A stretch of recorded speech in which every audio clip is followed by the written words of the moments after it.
नमस्ते, जय श्री कृष्ण।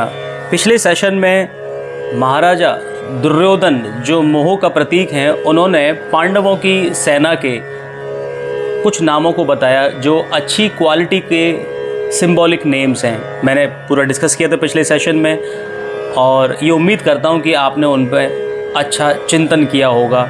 ये हमारी अपनी यात्रा है, उन गुणों को अपने अंदर लाने देना है। चेकितान आपको याद आया होगा, काशी राजस्य कुछ याद आया जो हमने पिछले सेशन में वो सारे नाम लिए थे। अब दुर्योधन ने पांडव पक्ष के 15-20 नाम गिनाए लगभग, और ये सभी जो कि दैवी संपद के महत्वपूर्ण अंग हैं। दैवी संपद के अच्छे गुणों के हमें उनको धारण करना है। उन गुणों को समझ के आप उनको ध्यान किया करें अपनी डेली लाइफ में। आप जब कभी आपको लगता है कि मैं उस परमात्म तत्व से दूर हो रहा हूँ, हो रही हूँ, तो उनमें से कौन सा ऐसा गुण है जो मुझे लाना है, जो मेरे से दूर चला गया, आपके समझ में आ जाएगा। ये हमें कार्य करते रहना है। विजातीय प्रवृत्तियों का राजा होते हुए भी, विजातीय मतलब जो सजातीय नहीं है, अच्छे गुण वाली प्रवृत्तियाँ नहीं थी। किसकी? मोह की, दुर्योधन की। मोह था वो तो। होते हुए भी मोह ही सजातीय प्रवृत्तियों को समझने के लिए बाध्य करता है। ये बहुत गहरी बात है। मोह जो होता है, अटैचमेंट होता है। बहुत स्पष्ट हो जाएगा आने वाले सेशंस में, और बड़ी इंटरेस्टिंग ये डिस्कशन चलने वाला है। मोह जो होता है वो कौन सी क्वालिटीज़ का माना जाता है? ये आपकी बैड क्वालिटी, जिसको विजातीय प्रवृत्तियाँ कहते हैं, जो दैवी संपद नहीं है।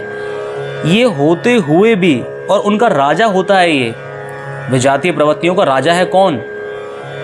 मोह। फिर भी यही कारण है क्योंकि आप इस बात को समझिए, इस मोह की वजह से ही व्यक्ति अपने हमेशा बने रहने वाले आनंद से दूर होता रहता है। मैं इस बात को अपने योगा सेशंस में भी कई बार कहता हूँ। हमेशा सुख में रहना, आनंद में रहना प्रत्येक व्यक्ति की इच्छा है और अधिकार भी है। ऐसा कोई भी व्यक्ति है क्या, मनुष्य, जो खुश रहना नहीं चाहता हो? कोई है ऐसा? और उस खुशी की ही तलाश के लिए वो जीवन में जो कुछ भी कार्य कर रहा है, जो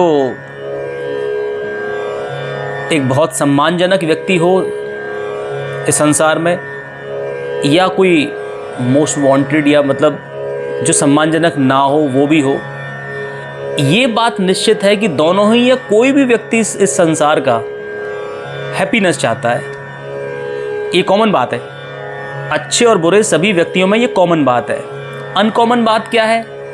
आप मेरे साथ रहिए। अनकॉमन बात क्या है कि उस हैप्पीनेस को प्राप्त करने के लिए सबकी अप्रोचेस अलग अलग है, सबकी अंडरस्टैंडिंग अलग अलग है, इक्वेशंस अलग अलग है। यही जो उसकी जो प्रवृत्तियां हैं, जिसकी वजह से जो एक सम्मानजनक नहीं है, एक आदर्श व्यक्ति नहीं है, और वो उस हैप्पीनेस को जिन वस्तुओं में ढूंढता है, वो कहीं ना कहीं वो आसक्ति से युक्त रहने वाली होती है, जिनका कारण होता है मोह।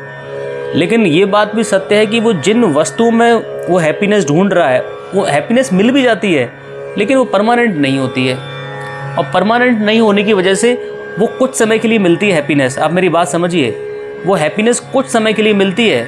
आप संसार में किसी भी चीज़ में आपको लगता है कि मैं यहाँ आज मैं अपनी हॉलीडे स्पेंड करने जाती हूँ। आप जाइए कितने दिन, उसके बाद वो हॉलीडेज़ आपको लायबिलिटी लगने लगेंगी। आपकी सबसे पसंदीदा जगह है जहाँ आप 3 दिन, 4 दिन, 5 दिन, कुछ दिन अच्छा लगेगा, उसके बाद आपको अपने घर की याद सताने लगेगी। आपको किसी न किसी कारण से आपको अपना घर ही निवास स्थान है जो आपका सबसे अच्छा लगेगा। कितना भी आप कोई अपना फेवरेट फूड आपको मिल जाए जिसमें आप हैप्पीनेस आपको लगती है, आप बार बार रोज़ उसी को खाएंगे, ज़्यादा आप खाने लगेंगे, वो आपको जिस तरह की प्रॉब्लम्स होने लगेंगी आपको अपने अंदर, तो आपको लगेगा कि ये मेरे लिए कोई असेट नहीं, लाइबिलिटी है। मतलब मेरे लिए आप वही भोजन आपके लिए क्या समस्या बन जाएगा? होता है नहीं होता है। मतलब हैप्पीनेस जिन चीज़ों में आपने ढूंढी, इन्वेस्ट किया आपने अपने आप को, अपने माइंड को, अपने इमोशंस को, वही आपके लिए समस्या बनने लगा। तो ये मोह ही जो होता है, जो आपने मोह क्यों किया? क्योंकि हैप्पीनेस चाहते थे। आप मेरी बात को गहराई से समझें इस बात को। मोह व्यक्ति करता है क्योंकि उसको हैप्पीनेस चाहिए, लेकिन बड़ा होने के बाद, मैच्योर होने के बाद, या अपनी जिस एज में जो समझ आ जाए, वो देखता है कि मैं जिस चीज़ के लिए मैं इतना एफर्ट कर रहा था, मैं सोचता था कि ये मुझे मिल जाएगा तो मैं हैप्पी हो जाऊंगा, कि यदि मैंने किसी वर्ल्ड में या इंडिया में किसी यूनिवर्सिटी में किसी एग्ज़ाम में फर्स्ट आ गया पूरे कंट्री में, तो मैं हैप्पी हो जाऊंगा। लेकिन ये हैप्पीनेस भी हमेशा रहने वाली नहीं है, क्योंकि इसका कारण क्या है, यदि डिटेल में डिस्कस करेंगे कभी इसको। मोह है तो उसको पाता है कि हैप्पीनेस कहीं और है। मतलब मैंने सारे काम करके देख लिए, मैंने अचीवमेंट्स करके देख लिया, मैंने पैसा कमा के भी देखा, मैंने वो सारी चीज़ें, सुख सुविधाएं जो मिल सकती हैं वो भी करके देख ली, ज़्यादा से ज़्यादा लेके देख ली, लेकिन वो हैप्पीनेस रुकती तो है ही नहीं, एक ही वस्तु से लगातार मिलती ही नहीं है। और उसकी जो स्टेज है, मतलब उसकी मैग्नीट्यूड कहो या उसका स्केल कहो, वो कम ज़्यादा होता रहता है। तो क्या कोई ऐसी वस्तु है जिसमें मतलब वो हैप्पीनेस बनी रहे? उस हैप्पीनेस को आनंद कहते हैं, ब्लिस कहते हैं। फिर वो इस अध्यात्म के मार्ग पर समझने के लिए निकल पड़ता है।